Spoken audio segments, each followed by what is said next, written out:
And you said that, so your inspiration was, let me just make sure I get it right. So a fusion of cultures between European, American, and Arab, right? Correct. So in fashion, do you think it's really, the beauty of it is the meshing of different kind of cultures, or is this something just personal to you? I think it's not important in fashion. I think it's something in the fabric of society. So, for example, Okay. um, walking down the street in Dubai, okay, you find people wearing traditional wear, the Arab traditional wear. Yep. And then you and I today are wearing our colonizers' clothing. So it's Western clothing, That's true. okay? True. So this is the idea of mine. You're either wearing something very traditional, which probably hasn't been reinvented since Ever, probably. Yeah. for a few hundred years, Yeah. or we're wearing what the West or our previous colonizers Sure. or whatever you want to call it is clothing.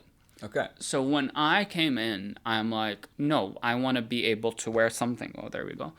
Something that is a mesh between both, because I am wearing my colonizer's clothing, but I want to Arabize it in a way because Yeah. this is who I am. Exactly.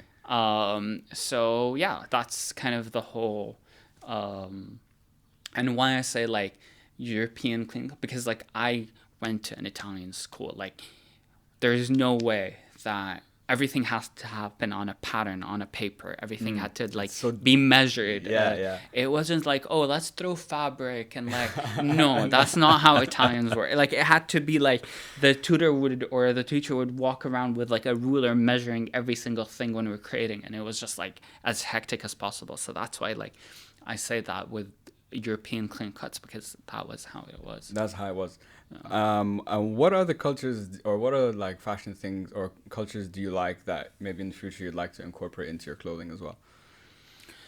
Is there one that you like you've had in mind but like you're just trying to figure out how to bring it in? A lot. Really? Yeah.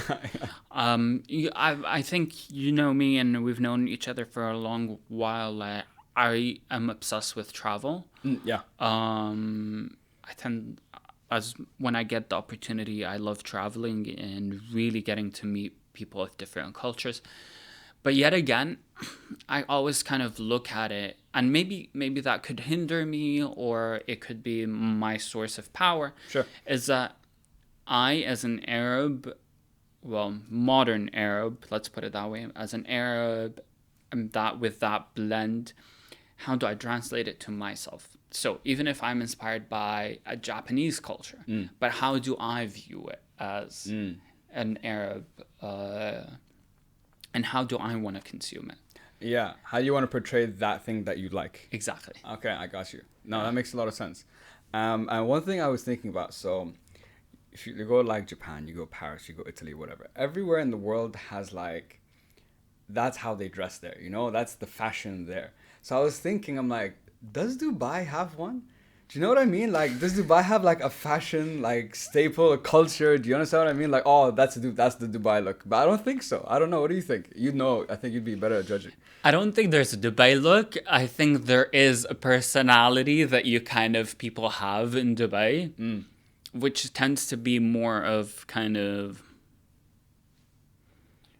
people tend to dress up more here and more designer brands, etc. True.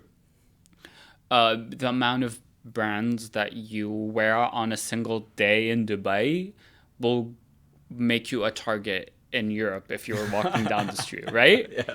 True. Like you can't pull that off. Like so that is it. Like Yeah. or it will make you a target in anywhere else in the Arab world. But True. like so it's interesting how to see it. Like you can actually tell like, oh yeah, this is such a Dubai thing, because like the comfort of us kind of wearing stuff and being over the top and etc. I think that's a very Dubai thing. Yeah, I think I would. It's always over the top. Yeah, it would be. No, I think I would agree.